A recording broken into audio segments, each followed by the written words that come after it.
নমস্কার, দ্য ফ্যাক্টে স্বাগত আপনাদের সবাইকে। আমাদের ভারতবর্ষ সহ বাংলাদেশ এবং এই ছোট্ট রাজ্য ত্রিপুরাতে লোহার রথ তৈরি করে ব্যাপক দুর্ঘটনার চিত্র আমরা দেখেছি। অনেক মৃত্যু আমাদেরকে ভাবিয়েছে তার বিকল্প কি, আমাদের কি করা উচিত। আজকের তারিখে বাঁশ দিয়ে তৈরি করে রথ, যে রথ আমাদেরকে পথ দেখাচ্ছে যে লোহার বিকল্প কিছু করা যায়, শুধু কাঠ দিয়ে নয়, বাঁশ দিয়েও রথ তৈরি করা যায়। আমাদের মোহনপুর মহকুমার কাতলামারাতে কাঠিয়া বাবার যে আশ্রম রয়েছে, সেখানে ওনারা নিজেরা বাঁশ দিয়ে এই রথ তৈরি করেছেন এবং বিগত প্রায় 5 বছর যাবৎ এই বাঁশের রথ ওনারা অত্যন্ত উৎসাহের সাথে এই রথযাত্রা উৎসব তারা সামিল হচ্ছেন। আজকে আমরা কথা বলবো এবং দেখাবো এই বাঁশের তৈরি রথ তারা কিভাবে তৈরি করছেন এবং কিভাবে এই বাঁশের তৈরি রথের মাধ্যমে সবাই এই রথযাত্রা কর্মসূচিতে অংশ করছেন। আজকে আমাদের সাথে উপস্থিত আছেন মান্না রায়, যিনি এই আমাদের পেছনে যে বাঁশের রথটা আপনি দেখতে পাচ্ছেন, যিনি এই বাঁশের রথ তৈরি করার মূল কারিগর এবং যিনি দীর্ঘদিন যাবৎ এই বাঁশ শিল্পের সাথে জড়িত এই রাজ্যে। আজকে মান্নাদার সাথে কথা বলবো এবং এই বাঁশ দিয়ে রথ তৈরির কনসেপ্টটা আজকে ওনার কাছ থেকে আমরা জানার চেষ্টা করব। প্রথমে আপনার কাছ থেকে জানতে চাইব যে ত্রিপুরাতে আমরা বিগত 2 বছর আগে দেখেছি যে লোহার রথ মানে লোহা দিয়ে তৈরি করা রথের মাধ্যমে কতজন মানুষের প্রাণহানি হয়েছে, বাংলাদেশে দুর্ঘটনা হয়েছে, ভারতবর্ষের বিভিন্ন প্রান্তে সেই ঘটনাগুলো হয়েছে। সেই জায়গা থেকে আপনারা আজকে বাঁশ দিয়ে মানে রথ তৈরি করছেন, মূল কনসেপ্টটা আপনাদের কী ছিল, কী উদ্দেশ্য ছিল আপনাদের? আমাদের প্রথম মূল কনসেপ্টটা এটাই ছিল যে যেহেতু আমরা বাঁশ নিয়ে কাজ করি, আর বাঁশ দিয়ে কত কিছু করা যায়। বাঁশ দিয়ে যে ভগবানের রথ বানানো যায়, বাঁশ দিয়ে ভগবানের সিংহাসনও বানানো যায়, এই সমস্ত কিছু যদি বাঁশ দিয়ে করা সম্ভব, সেটাকে করার জন্য আমরা এই বাঁশের রথটা তৈরি করি। এবং সত্যি কথা বলতে কি, আমরা অনেক জায়গায় অনেক রথ দেখি, অনেক বড় বড় অনেক উচ্চতা সম্পন্ন রথও দেখেছি আমরা বা দেখি, কিন্তু মানে এই যে বাঁশের রথটা আমরা যে বানিয়েছি তার যে ফিলিংসটা, সেটা আমি মনে করি আমাদের কাছে, যেহেতু আমরা বাঁশ নিয়ে কাজ করি, সেই হিসেবে আমি বলতে পারি যে এটা আমাদের কাছে একটা সাংঘাতিক একটা আমাদের ভালোবাসার জিনিস। মানে এই রথটা আমাদের কাছে মানে ভগবান যখন এই রথের মধ্যে বসেন, তখন আমরা মনে হয় যেন আমাদের বাঁশের কাজটা সার্থক হয়েছে। আর প্রাকৃতিকভাবে আমাদের কাছে যা আছে, যে বাঁশ আমাদের ত্রিপুরা রাজ্যের একটা সবচেয়ে মূল একটা র মেটেরিয়ালস আমরা বলতে পারি, প্রকৃতি আমাদেরকে দিয়েছে। এবং বাঁশের জন্য সারা পৃথিবীতে ত্রিপুরা রাজ্য তার সুনাম এবং পরিচিতি আছে। সেই জায়গায় দাঁড়িয়ে আমরা যদি না করি, যে আমাদের ত্রিপুরাতে, এবং আমরা আদিকাল থেকে আমরা যদি দেখি যে আমাদের যে জনজাতি এরিয়াগুলিতে যে রথগুলি হতো, সেইগুলো কিন্তু মূলত বাঁশ দিয়েই বানাতো, সবসময় চিরকালই বাঁশ দিয়ে বানাতো। তো যাই হোক, তার থেকে আমরা তখন ভাবলাম যে অন্য কিছুতে কেন আমরা করবো, যেহেতু আমরা সবসময় বাঁশ নিয়ে কাজ করি এবং বাঁশ আমাদের কাছে অ্যাভেলেবেল আছে, আমাদের কাছে ডিজাইন আমরা করতে পারবো, আমাদের কাছে কারিগর আছে, আমরা এটা দিয়েই করব। তো প্রথমবার থেকে আমরা যখন প্রথমবার শুরু করি, তখন এই রথটাকে আমরা বানিয়েছিলাম এবং তখন থেকে এখন অব্দি এই রথটাই চলছে। রথের পরে আমরা এটাকে যত্ন করে রেখে দিই। তো এই রথটা অনেক বছর যাবে, কারণ তার ম্যাটেরিয়ালসগুলো আমরা ট্রিটমেন্ট করে প্রপার করে আমরা নিয়েছি। আর উদ্দেশ্য একটাই, যে আমাদের কাছে বাঁশ আছে, এই বাঁশ দিয়ে কত কিছু করা যায়। ভগবানের রথ থেকে শুরু করে, ভগবানের মন্দির থেকে শুরু করে, এই জগতে যা কিছু দরকার সব কিছুই বাঁশ দিয়ে, আমাদের নিত্য প্রয়োজনীয় জিনিস যা আছে সবগুলি আমরা বাঁশ দিয়ে করতে পারি। সেই লক্ষ্য এবং উদ্দেশ্যকে সামনে রেখেই আমরা আসলে বাঁশ দিয়ে আমরা নির্মাণ করেছি।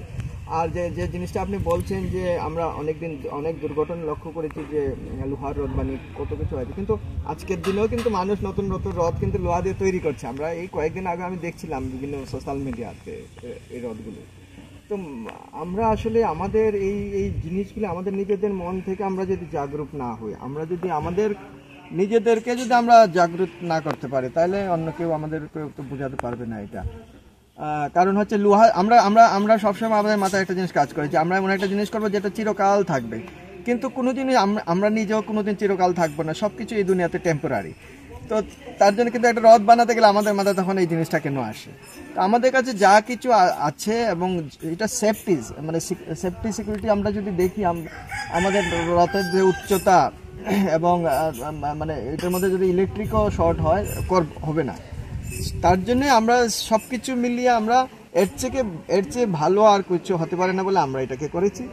এবং আমাদের কাছে আমাদের অত্যন্ত প্রাণপ্রিয় এই রথটা, এবং সবাই ত্রিপুরা রাজ্যে তো আমাদের, যেহেতু আমরা ওই অনেক সময় ফটো অনেকেই শেয়ার করে, অনেক আমাকে ফোন করে আমাদেরকে এরকম একটা রথ বানিয়ে দাও।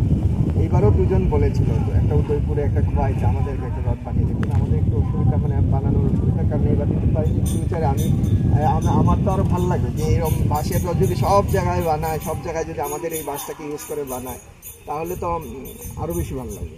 তো এটাই মূল উদ্দেশ্য যে আমাদের কাছে যা আছে তা দিয়ে আমরা একটা সুরক্ষিত একটা রথ আমরা কীভাবে তৈরি করতে পারি, এর জন্যই এই রথটা করা।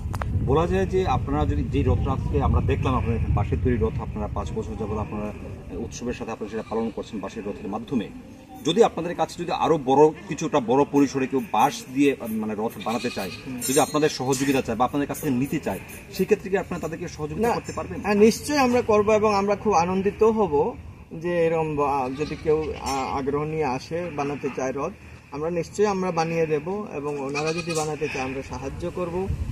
এবং আমাদের কাছে খুব ভালো লাগবে যে আমাদের নির্মিত একটা জিনিস ভগবানে সেই রথে আরোহণ করে রথ উৎসব পালিত হবে, এটা আমাদের কাছে খুবই আনন্দের বিষয়, গর্বের বিষয় হবে।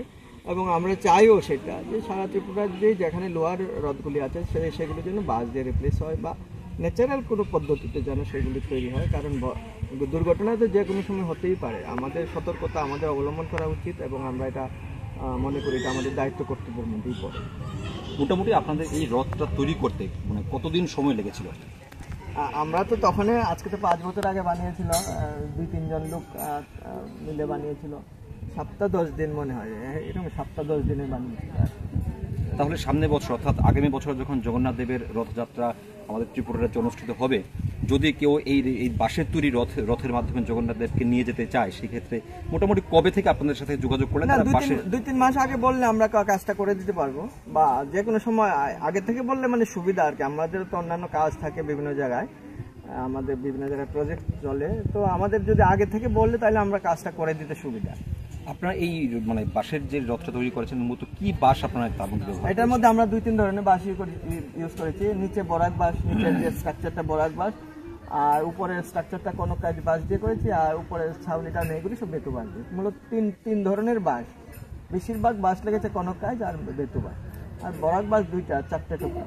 মানে আমরা এখানে একটা জিনিস মোটামুটি আপনার কথা বুঝতে পারছি, এখানে সম্পূর্ণরূপে ত্রিপুরার যা মেটেরিয়ালস আছে, ত্রিপুরা মেটেরিয়ালস, স্বদেশী মেটেরিয়ালস, মানে এখানে বহির্রাজ্যের কিছু নেই, যা আছে সব আমাদের লোকে, আমাদের গ্রামের লোক বানিয়েছে, আমাদের গ্রামেরই ছেলেরা বানিয়েছে এবং আমাদের গ্রামেরই বা সমস্ত কিছু যা আছে এভরিথিং, মানে ওই ভোকাল ফর লোকাল প্রধানমন্ত্রীর স্বপ্ন আমরা রতেও ইয়ে করেছি, এটা বলা যেতে পারে আর কি। আমরা চেষ্টা করেছি, আমরা অলওয়েজ আমাদের শুধু রথ না, আমাদের সমস্ত কিছুতে আমরা চেষ্টা করি যে আমাদের এই গ্রামেরই ছেলেরা করবে এবং এই গ্রামের মধ্যে যা আছে তা দিয়ে আমরা কিছু একটা করবো।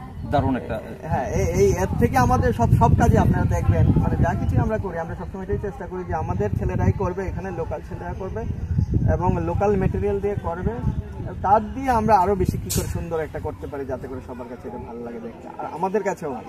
একদম একদম। আমরা কথা বললাম এখানটায় যিনি এই বাঁশের তৈরি রথ তৈরি করার জন্য যিনি কাজ করেছেন, যার মস্তিষ্ক থেকে এই কনসেপ্টটা প্রথম তৈরি হয়েছিল যে না কাঠ না লোহা না বাঁশ দিয়ে তৈরি হবে রথ। আজকে ওনার সাথে কথা বললাম এবং ওনার কাছ থেকে যে বিষয়টা মূলত দুটা বিষয় আমাদের সামনে ক্লিয়ার হয়েছে, সেটা হচ্ছে একটা হচ্ছে আমাদের রাজ্যের যে সম্পদ আছে, আমাদের রাজ্যের যে রিসোর্স আছে, সেটাকে কাজে লাগিয়ে এই রথ তৈরি করা হয়েছে এবং সম্পূর্ণ নিরাপদ, যাতে করে বিদ্যুৎপৃষ্ট হয়ে বিদ্যুতের সাথে সংস্পর্শে এসে কোনো ধরনের দুর্ঘটনা না ঘটে, সেই দিকটাও এখানটায় সুনিশ্চিত করা হয়েছে। তাহলে আগামী দিনে আমরা আশা করতে পারি আমাদের রাজ্যের সম্পদকে ব্যবহার করে, আমাদের রাজ্যের কোয়ালিটি, আমাদের রাজ্যের শ্রমকে কাজে লাগিয়ে এই ধরনের বাঁশের তৈরি রথ আমরা আরো উপহার পাবো, যাতে করে অন্ততপক্ষে নিশ্চিত হবে মানুষের জীবন দুর্ঘটনা থেকে মানুষকে মুক্ত রাখা যাবে। আজ এই পর্যন্তই, বিদায় নিলাম, নমস্কার।